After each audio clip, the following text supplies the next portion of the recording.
Hello beautiful soul! Welcome back to my channel. This is Mei Chang Ami from Japan, Kabayan Cancer. This reading is for you. Tingnan natin, December 8 to 14, 2024. Maraming salamat muna sa aking subscriber, new subscriber, cross-watcher, at sa mga bagong pasok dyan. Welcome na welcome kayo sa bahay ni Ate Aimee. Salamat din sa mga nagpa-personal reading. Kung gusto na energy nyo lang talaga ang gusto makuha natin, all the details is nasa baba ng video na ito. General reading tayo, Cancer. Kunin mo lang ang sayo at itapon ang hindi sayo. Maaring ito isa vice versa. Energy mo, energy ng person mo, o energy ng malapit sa puso mo. Nangyayari, or mangyayari pa lang. Ay, parang ko ay tama. Kunin mo lang yung sayo, ha. Kaandami yung energy sa mundong ito, kaya hindi ito basta-basta mag-resonate sa inyo. Pag hindi sa inyo, ibig sabihin hindi nyo energy ang nakuha ko. Okay. Ingat kayo sa mga pagkawala ng inyong mga gamit, mga pagnanakaw, ingat kayo, ha. Ingat kayo kasi nakita ko rin dito yung mga pangliling lang, no? Kasi we have the snake, yan. Ingat kayo sa mga nagpapanggap na. Yan, lalo na mga bagong kaibigan, no? Ingat kayo. Diyan. O tsaka sa mga yung mga pupuntahan nyo this time, ingat kayo, no? Sa mga pupuntahan yung parties, event, ganyan. Basta kung sa kayo pupunta, ingat kayo. Kasi may mga nakaw ako nakikita, tsaka mga bagong kakilala na hindi dapat pagkatiwalaan, or syempre, may mga tukso rin ako nakikita dito na dapat mong pag-ingatan din yung sarili mo dito. Yes, there's a new beginning naman. Ako nakikita sa inyo. Iba sa inyo siguro, meron dito na mga new baby, mga ikaw or malapit sa puso mo, baka may buntis, baka may bagong anak, ganyan. And also, iba sa inyo, kasi parang may mga problema ata pinagdadaanan kayo, is time din na minsan labas-labas ka rin daw, no? Oo, in a good way, in a good way, oo. Yung mga trusted person lang, and you need to trust to your intuition kung sino yung sasamahan mo. No, wag kang sasama sa mga kasi tandaan mo, we have the snake, no? Yung mga tao na pwedeng mangling lang kasi. May mga tao na mga akit, no? Sa iba dito baka third party. Yan, may mga taong mga akit, seduction, ganyan. Ingat ka lang din. Tsaka cheating also, we have the cheating. Baka may tao dito na dayain ka. Diba? Ingat ka lang din. And syempre, andito rin yung baka marami kayong daga, no? Baka marami kayong daga sa bahay. Ingat lang din. Ingat kayo sa sa sarili nyo kasi baka may magkasakit. Ikaw or malapit sa puso mo yan. Parang may sakit ako nakikita. And syempre, may mga stress yung iba dito. May mga pinagdadaanan. Stress. Hindi ko alam kung bakit parang may nervous daw eh. May sitwasyon daw nakakabahan ka or ninervous eh. Ganyan. Tapos ingat din sa mga biglang problema, no? May kalungkutan, stress, kalungkutan, and sana hindi malaking problema. Kasi there's a problem. There's a big problem kasi ako nakita. Sana hindi naman ganun kalaki. Na sana malakpasan mo din. Basta mag-trust ka more sa intuition mo, ha? Kung sino yung mga kasalamuha mo, ganyan. Tingnan natin. Anong energy ni Cancer? Please show me. This week. Anong energy ni Cancer this week? Show me.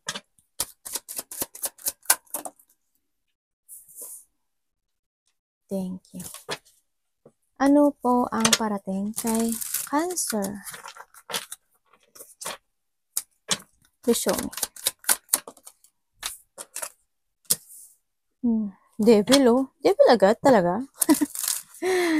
Tingnan mo, ito yan, oh, snake. Anong dapat po iwasan ni Cancer? O, diba? Sabi ko sa'yo, eh. Ang iwasan mo, ang hindi makinig sa intuition mo. Diba? Tingnan natin, bakit ang energy mo is the 8 of Wands? Naku. Mag-trust ka sa intuition mo ha. Mukhang may mangungutang sa'yo or manghihiram ng pera or tutulong. Baka may humingi ng tulong or tutulungan mo. Tingnan natin. Kung may natulungan ka na or meron ka pinautang, it's a delay. No, baka ma-delay. Tingnan natin, bakit 8 of Wands? Ano yun, baby? Patingin ko, may musang ka. Yan na. Okay, mo daijoubu Okay, yo. Yan ako. Bango na anak ko. Bango na anak. Nag-ano si mami. Bakit po ang energy niya is ito? Lumabas na nga. Naloka ako dun ah.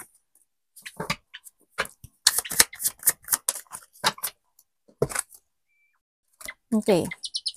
Ang energy mo is, meron daw mga sitwasyon na magiging, may mga, halimbawa, lakad, opportunity, ako nakikita dito, no, na hindi mo magagawa this time. O kaya may mga gusto kang sabihin, o gusto mong i-text o kausapin, or a-actionan, is maaring hindi mo pa siya ma-actionan. Magkakaroon ng delay, no, sa ibang sitwasyon sa inyo. Magkakaroon ng delay or magkakaroon ng mga cancel. May mga out of control ako na nakikita na mangyayari. Also, napaka-slow ng motion nyo this time. Maaring may mga tension na hindi pa natatapos in the past. Ingat ka rin when it comes to money. Sa nakita ko dito kasi medyo siguro medyo hirap when it comes to money. No, baka magja-jungling ka sa money this time. Baka marami kang gustong gastusin pero it's delay kasi sapat lang ang meron ka or hindi mo siya kayang bilhin. Mga ganun. May mga lack of energy, lack of speed sa mga iba sa inyo, may mga restriction, no? Nagiging slow movement nyo sa inyo this time. Kailangan mong ngayon na may i-let go, no? You must be let go something. Ako nakikita ito para maging matuwid yung direction mo this time. Huwag kang maguluhan, no? Sa mga direction mo this time. Kailangan dito is a balance and control. No, let go mo yung mga sitwasyon na dapat i-let go sa buhay mo. Don't be sad din ang sinasabi dito. Iba dito siguro, ang dami na pumapasok sa isipan nyo na gusto nyong gawin or mga gusto nyong bilhin, tulungan, pagkagastusan sa nakikita ko dito.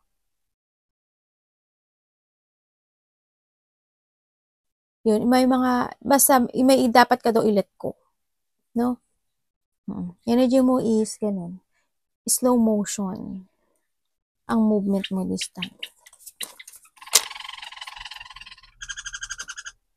Tsaka, di ba kasi we have din kasi the snake. Ibig sabihin, yung mga sitwasyon daw na, halimbawa, meron tayong mga addictions in life. Halimbawa, hindi tayo nag-iipon dati. Ngayon, this time is kailangan mo na mag-ipon. Para hindi tayo mag-jungling, no? Sa nakita ko to. Yung mga hindi naman dapat bilhin, hindi naman dapat pagkagastusan, ganyan. Kasi nakita ko sa'yo dito is, parang lumalabas yung pera mo. No? Medyo ingat lang din tayo doon. Kailangan, balance and control, no? Tingnan natin, bakit devil po ang parating sa kanya? Bakit devil ang, anong ibig sabihin?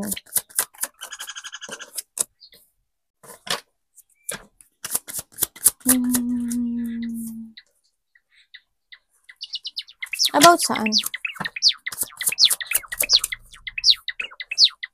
Anak? Okay. Ang parating sa'yo, meron daw dito makipag-usap sa'yo or collaboration. Kumbaga, may dadating na opportunity sa'yo. May opportunity daw na darating sa'yo na, or idea, ako nakikita dito. Kasi may actionan ka raw eh. Yun ang parating sa'yo, may actionan ka raw dito. Kumbaga, siguro may 3, 4 na tao na makipag, sa'yo, collaborate or pakipag-usap or partnership or they want to share a goal sa'yo. Ako nakikita dito. Maaring itong tao na to is gusto i-share niya yung idea niya or ikaw ang i-share mo yung idea mo dito. Ganyan. Sa nakikita ko dito. May mga movement kasi ako nakikita sa'yo. dito. May i-actionan ka raw na isang sitwasyon. Pero sinasabi to, you need to trust more to your intuition.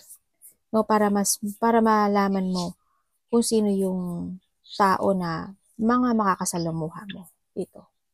Yan, magkakaroon ng mga pagpapasya or paghahatol dito sa sitwasyon na to. Related to siguro, may mga pag-uusapan siguro kayo about business, pera, opportunity, idea, yan, creativity. Nakita ko dito. Bakit po High Priestess ang dapat na iwasan?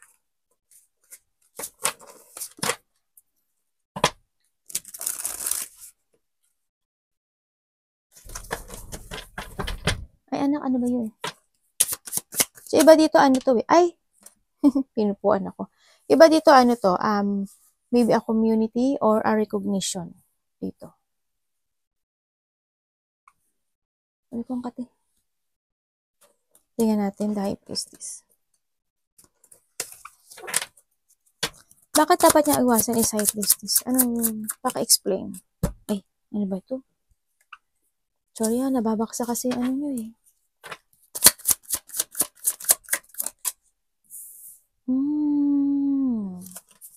Bakit? Tanong natin kung bakit ha? Bakit po?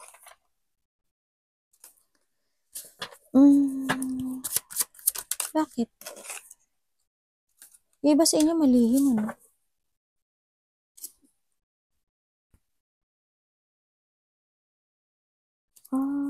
Dapat mo daw, ayun malihim mo. Dapat mo daw iwasan is yung hindi mag-trust sa intuition mo. Tsaka mag-trust ka daw sa sarili mo. And also, you need to take care of yourself. No? Sinasabi dito. Kasi why? Meron daw tao dito na maaring babalik or kasamahan sa trabaho siya. No? Ako nakikita na may tinatago siyang lihim. Kasi may tao daw dito na may union. No? Kumbaga, kung makikipag-banding ka sa tao or may ko-connect sa'yo na isang tao, kailangan mo daw na mag-trust sa intuition mo kung sino siya dito. Kasi may tao dito na na parang babaero, lalakero, hot temper, ganyan. Yan, iwasan mo daw yon na hindi mag-trust sa intuition mo and listen also to your inner voice. No? More on take care yourself, sinasabi dito. Pahalagahan mo yung sarili mo. Kailangan mo mag-trust sa sarili mo. No, kung sino yung tao na to. Okay naman. Then naman, na makipag-union or makipagkita ka sa mga tao or sa tao na to, di ba? Pero you need more to trust to your intuition and take care yourself. And, syempre, keep your heart, di ba? Para hindi ka rin masaktan. At the end.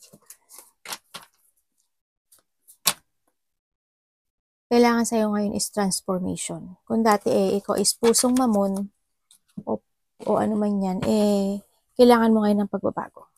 No? Universe, ano po ang love ni Cancer? When it comes sa love, ikaw, anak mo, pamilya mo, kapatid mo, karelasyon mo. Kamusta sa love? Si Cancer. Ano pong advice nyo? Uyo, the world. Aray ko, anak. Baba.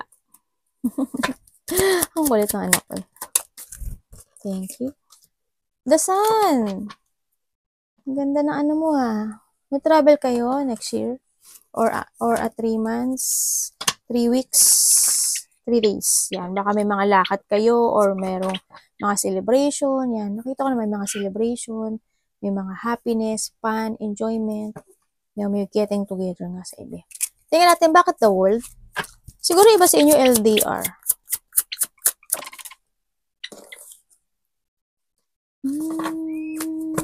Okay. Oh, thank you.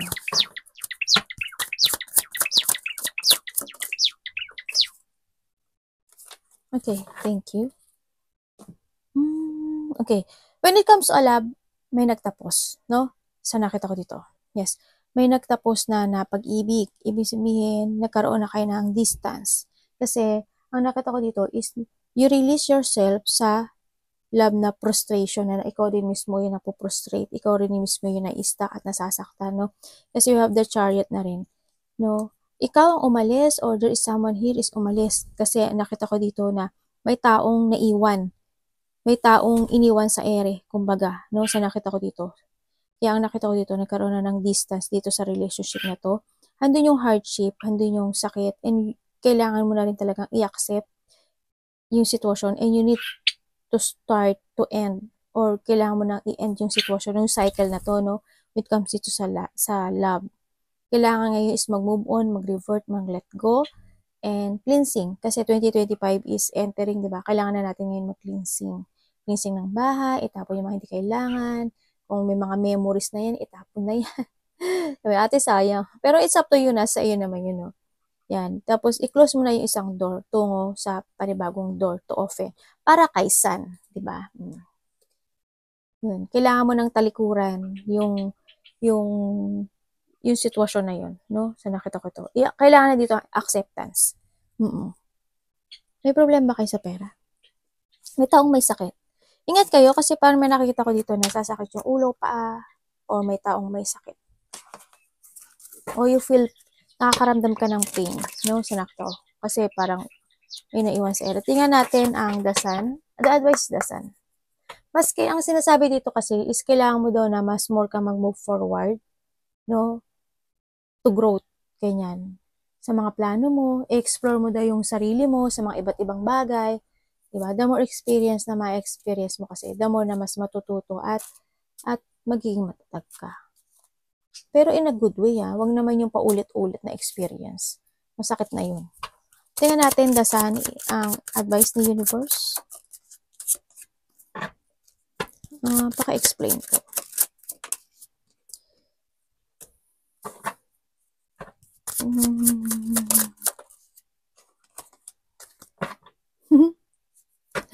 Ano ba naman to?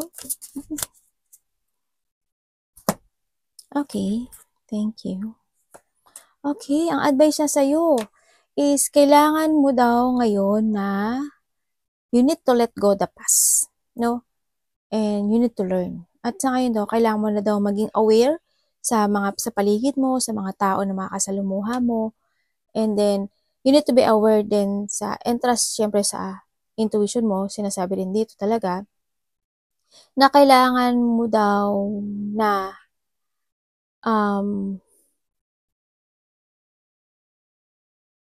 maging patient sa mga choices mo sa buhay this time.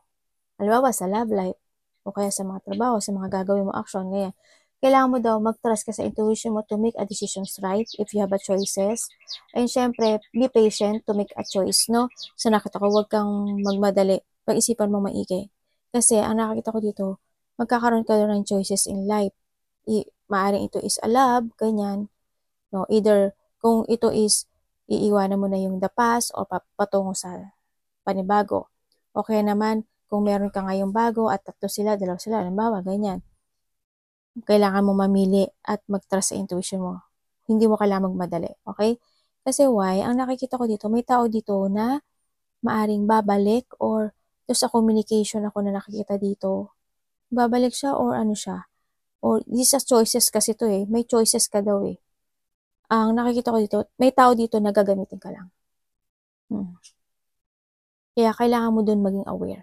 You need to be aware sa pera mo, sa mga kasalamuha mo, sa lovers mo, and you need to learn from the past. Okay? You need to learn from the past. Kailangan mo magkaroon ng self-evaluation dito. It's time to awake and transformation. Talagang kailangan dito ng pagbabago mo. No? Dito kasi we have the sun. Pakita mo yung shine mo. Kasi parang nakita ko dito, magsha-shine ka when it comes sa mga sitwasyon. And you will attract talaga yung mga tao na negative. No? Huwag mong pabayaan na ano nila yung shining mo. No? Trust ka lang sa intuition mo. Kailangan dito na kailangan mo talagang magdesisyon and let go the past, syempre. Start a new beginning, let go the past and transformation. Arigatou namaste, God bless.